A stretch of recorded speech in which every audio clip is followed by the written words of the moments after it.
Welcome to Riding Tandem, a podcast about building businesses, leadership, and creating positive impact for our communities. I'm your host, Vivian Kvam, and I invite you to ride tandem with me as I have candid conversations with inspiring business owners, leaders, and experts who are building on their dreams and creating impact. Get ready to be encouraged and learn practical tactics to help us build successful businesses, become incredible leaders, and have positive ripple effect. Let's go. Well, hello everybody. Welcome back to Riding Tandem. And this week, Machaela is joining me again, my work partner and friend as well. So welcome back to the podcast today. Thank you. Yeah. Excited to be here. I always feel strange welcoming you on the podcast because it's like your podcast too, but that's just how it works. You're like, hey, thanks. Hey, thanks for being here. Yeah. And because you do own this podcast too. Well, I'm excited because I'm always excited whenever we jump on here because we get to have really fun conversations. And this particular topic has been coming up quite a bit, actually. I think some device was listening somewhere, and all of these reels have been popping up for me about ADHD. It's probably because you sit close to me and I have a lot of reels that come through. That could be, because there are some things like that where you start sharing through your devices other people's topics, I guess. And, my sister actually has wondered if she has ADHD. And so that's been a conversation a little bit, one of my sisters. And then it's funny how this happens. I guess maybe you just start to notice it everywhere. But then in a couple of conversations with clients, this has come up recently where they've said, I wonder if I have ADHD, or I know I do. And so we'll talk about some like systems or just the ways that it makes their brains super unique and they can come up with ideas in really interesting ways, but also how sometimes they can feel frustrated with it too. And I was like, man, Machaela you and I have this conversation a lot. So I thought today it would be a great opportunity just to talk about ADHD and what that's like, because you have it. Yes. Can you have it? Is that what you say? You have ADHD, or I live with ADHD, or do you know? How do you describe that? I usually say I have it. I have ADHD. Well, it was interesting. I was reading an article in preparation for this, and because all these reels have been coming up. And in reading it, one of the takeaways I had was just about business owners and entrepreneurs. And we tend to be known as like risk takers and more divergent thinkers, people who do kind of ping from thing to thing. And when I think of ADHD, I kind of think of like pinging, going from here to here to here.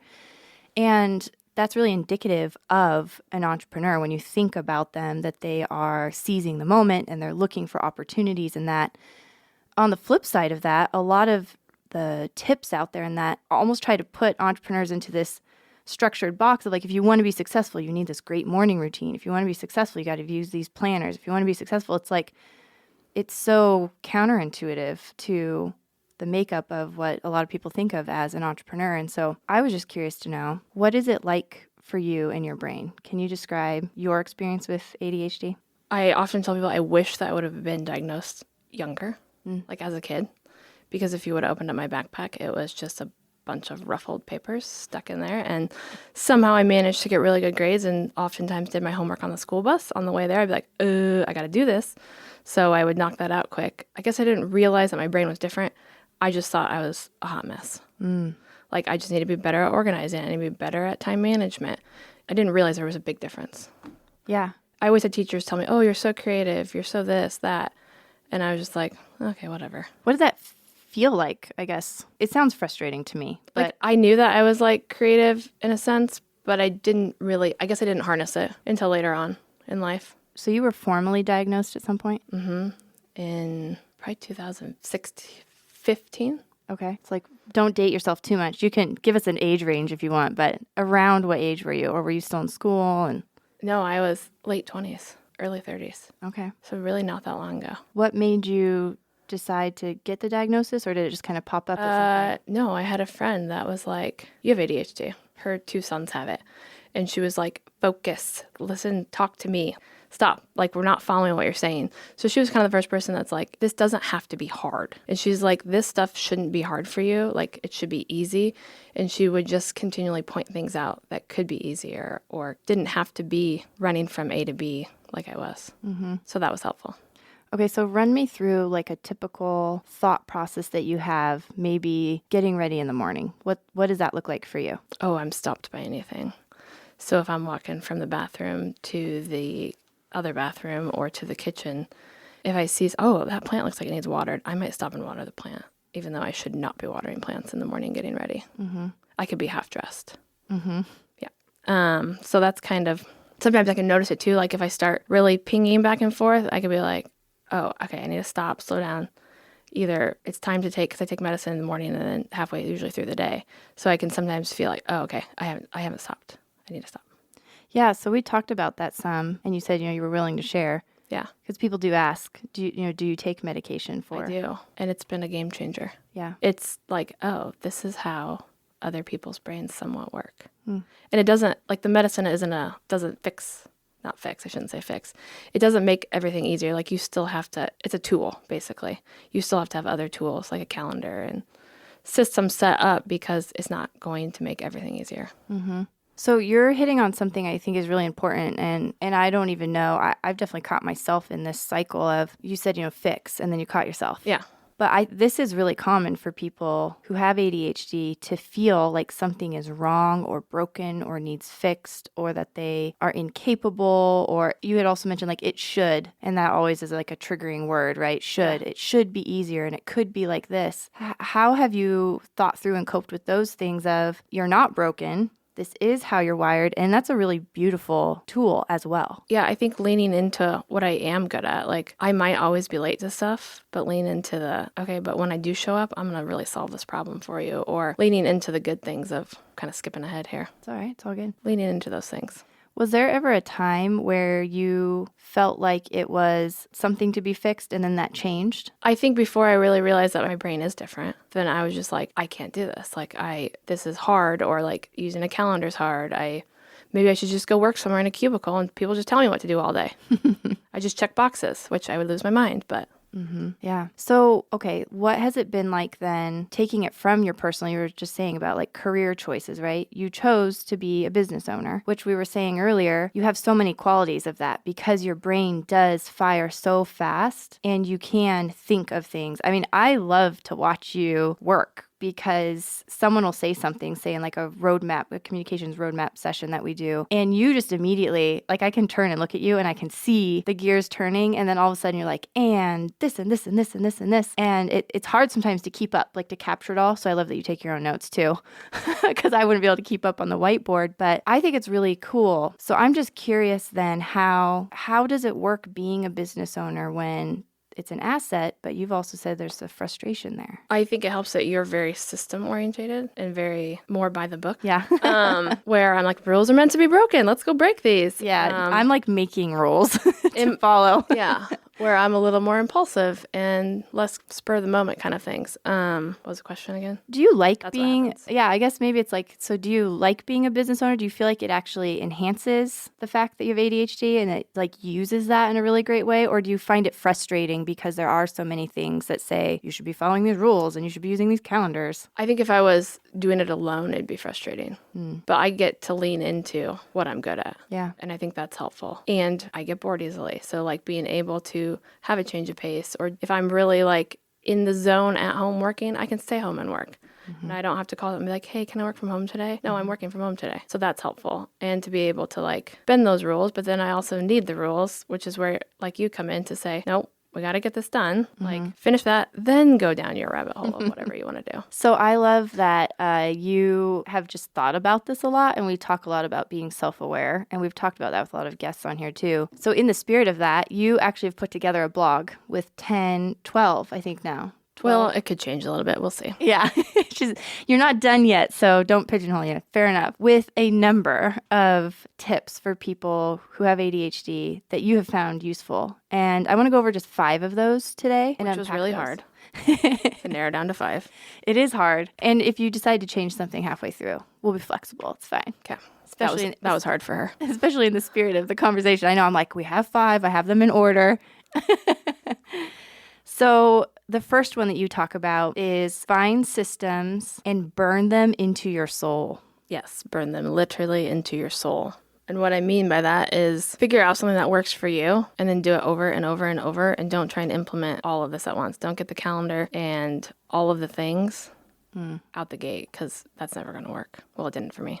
So it's kind of a one thing at a time, the spirit of Yes. try it a little at a time. Yeah. So I think a really good example of that is when my daughter first started going to daycare. I can't tell you how many times I had to turn around and go back for something I had forgotten. Formula, or if she needed more wipes or extra clothes.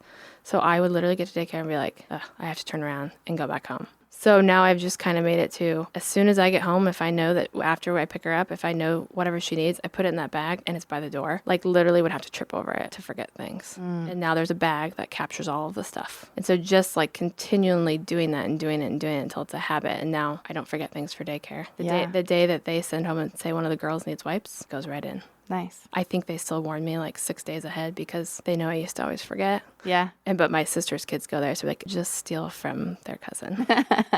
That's good. I like that you made it physical too. You said like basically you put the bag by the door in such a way you'd have to trip over it to get out the door. Yeah, because it's all visual for me. I have to see it, otherwise out of sight, out of mind.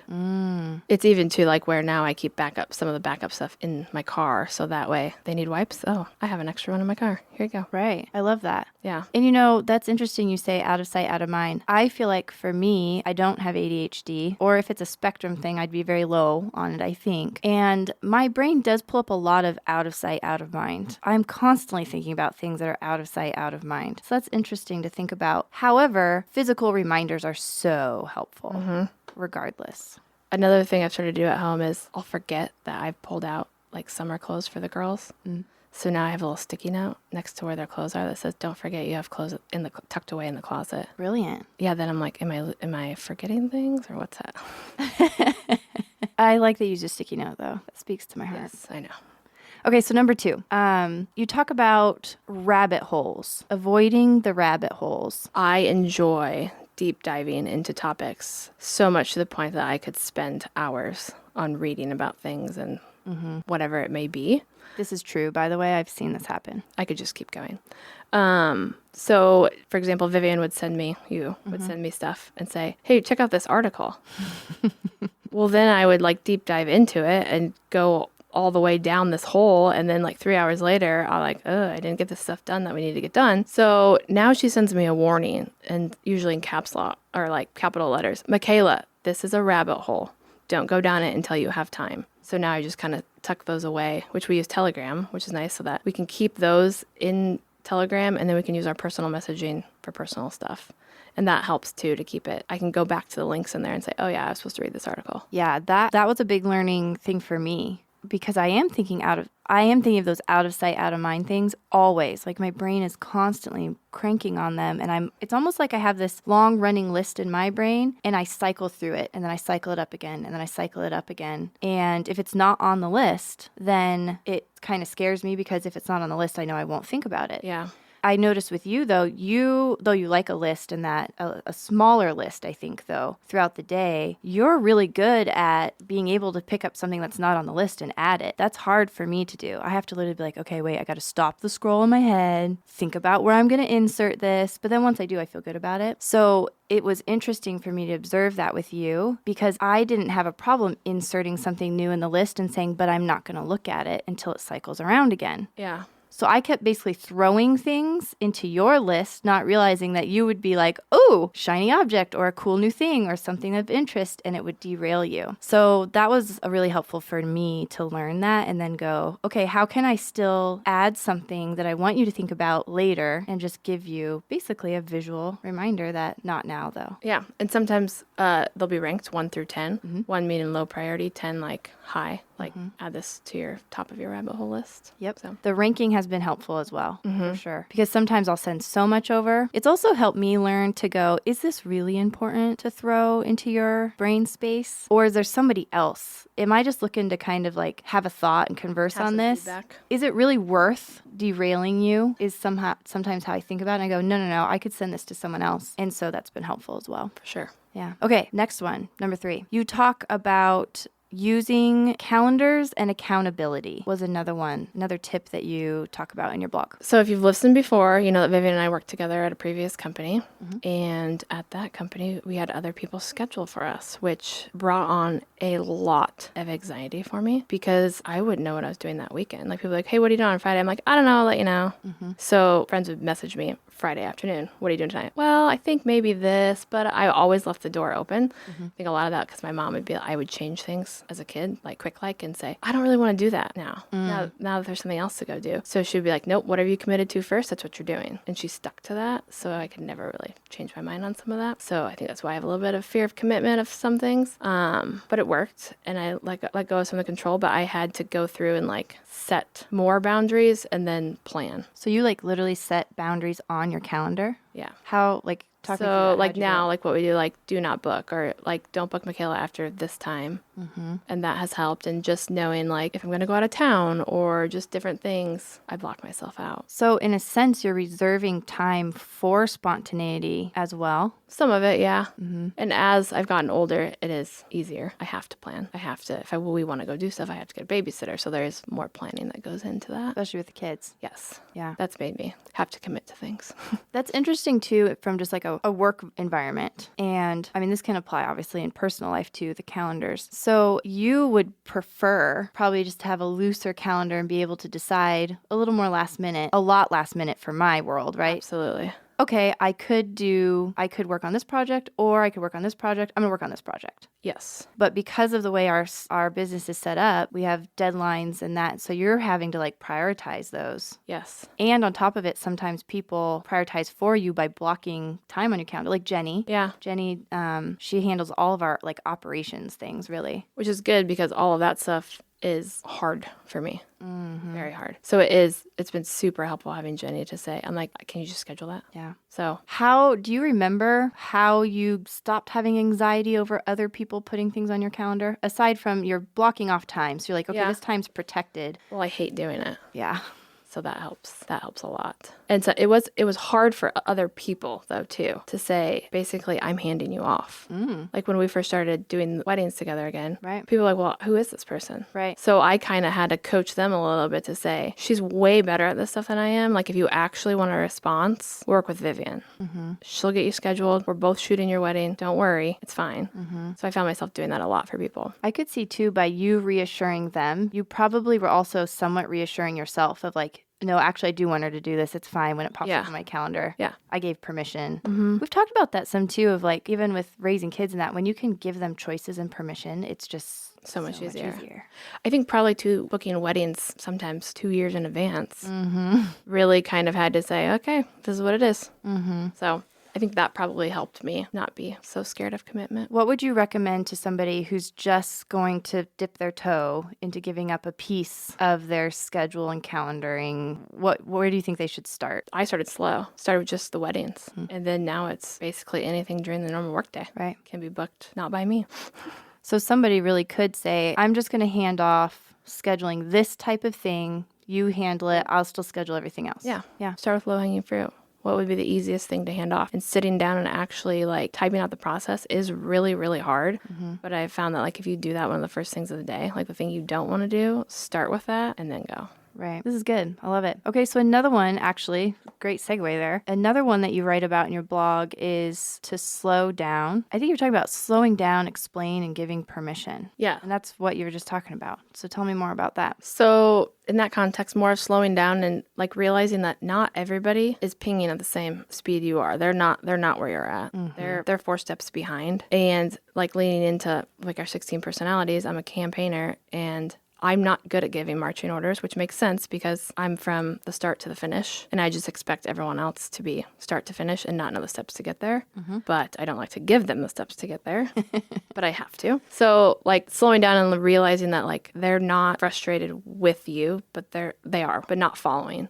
Like, and that's not their fault. Right. I have to stop, go back. And I'll do it a lot, like talking to my husband, and he'll be like, wait, you were just talking about this over here, and now you're talking about the flowers in the backyard. Like, how do these correlate? But in my brain, the client was probably talking about their flowers, and then I jumped to our flowers, and then it's, Right. yeah. I observe that a lot with you, and we've talked about that, where when I first started working with you, it was definitely more frustrating because I didn't know what it was either. And there were so many times where I thought, did I miss the first half of this conversation? Because you'll start literally in the middle sometimes. For sure. And I'm trying to put things together. Like you'll be talking about a scenario or a client or an idea for a client. And I have to go, I wonder what client she's talking about. So now I've learned to just say, hey, hold up, what client are you talking about? And so I'll back you up a little bit. Ask some clarifying questions. So the permission piece of that is like giving people permission, like, hey, I'm probably going to start in the middle sometimes. Just stop me.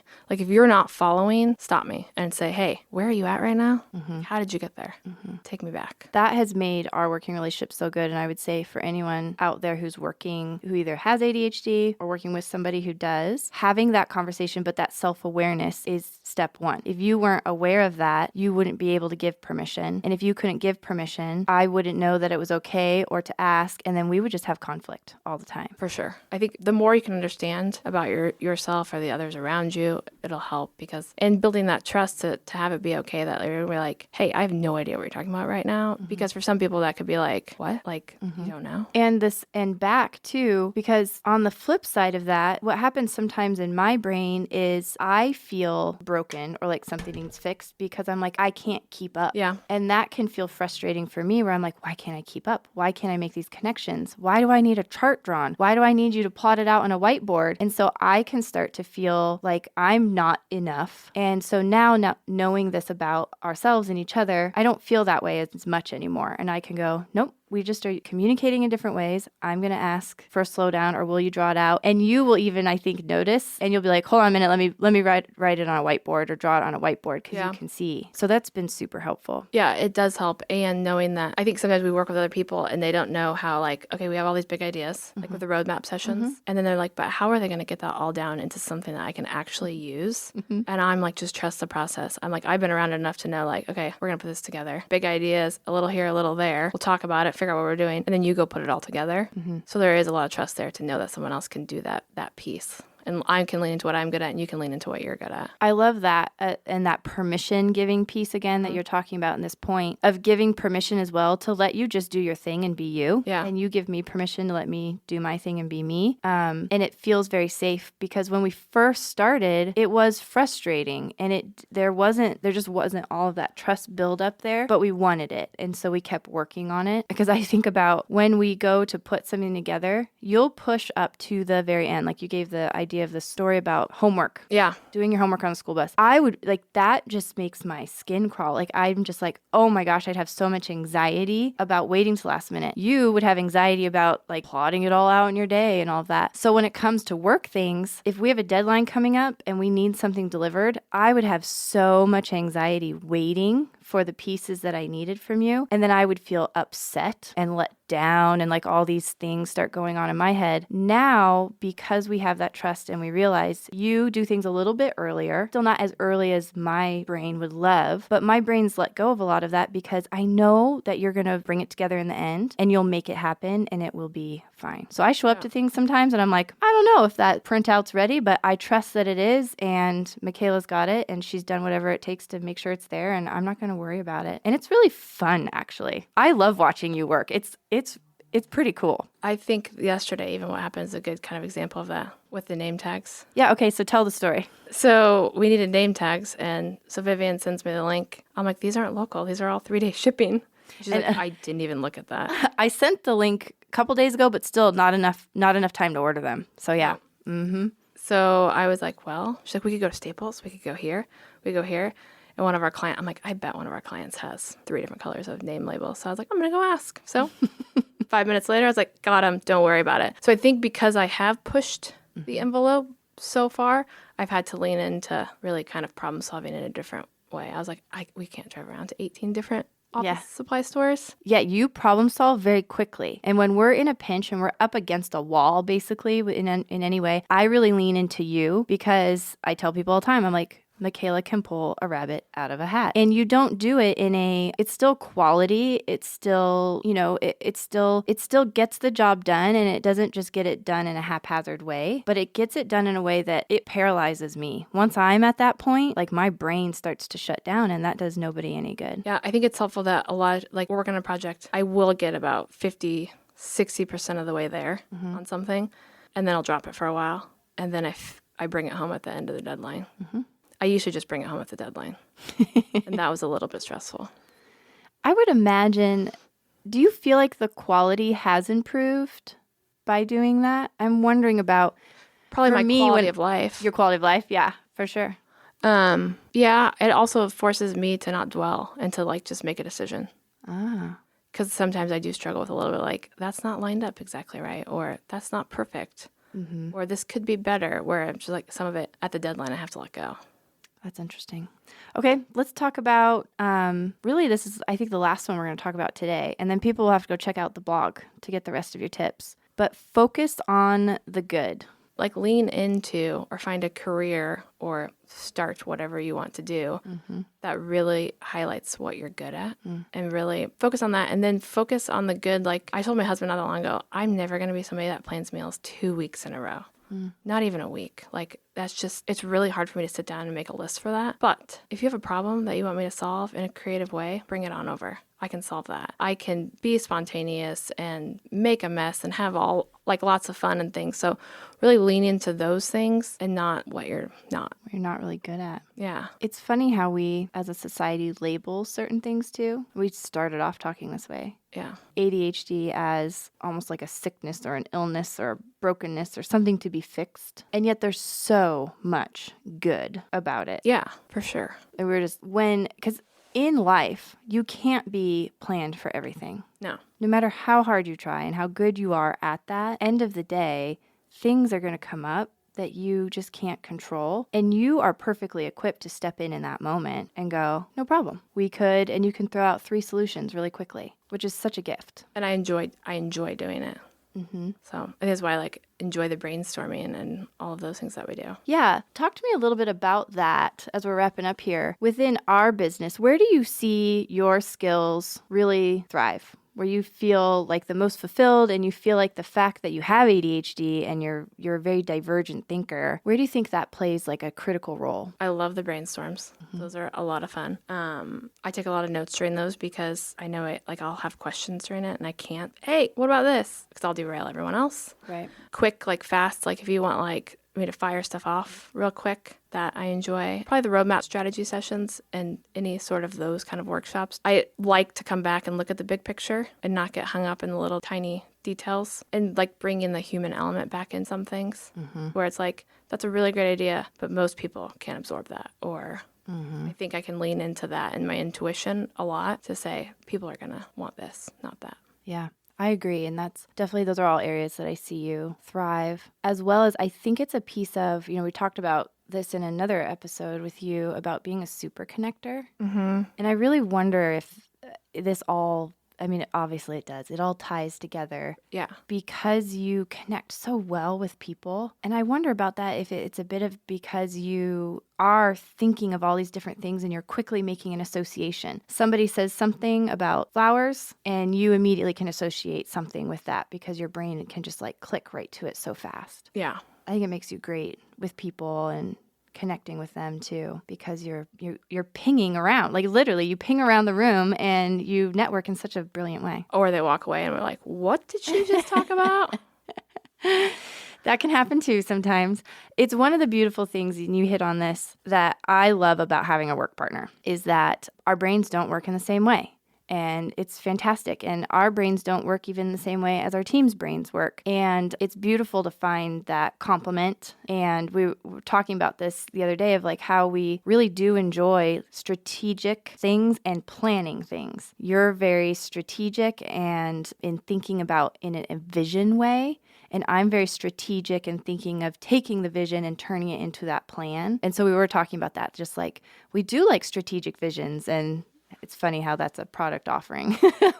Oh, yeah, that's something that we enjoy. So, well, I appreciate you being on here. And do you know when the blog will be available? Well, I would say it's 60% of the way there. So I just need to take it home. So I probably need a deadline on that. Yeah, I was thinking that too. Good example. We'll give a deadline on that. Well, whenever this releases. When this episode releases, you will be able to click down in the show notes and read the rest of Machaela's blog. That's all about just different tips and things that you have found that just really help when you have ADHD while running a business. And certainly you can apply all of these things, whether you're running a business, working in someone else's business or just even at home. But For sure. yeah, appreciate you coming on and sharing all that. Yeah, it was fun. Okay.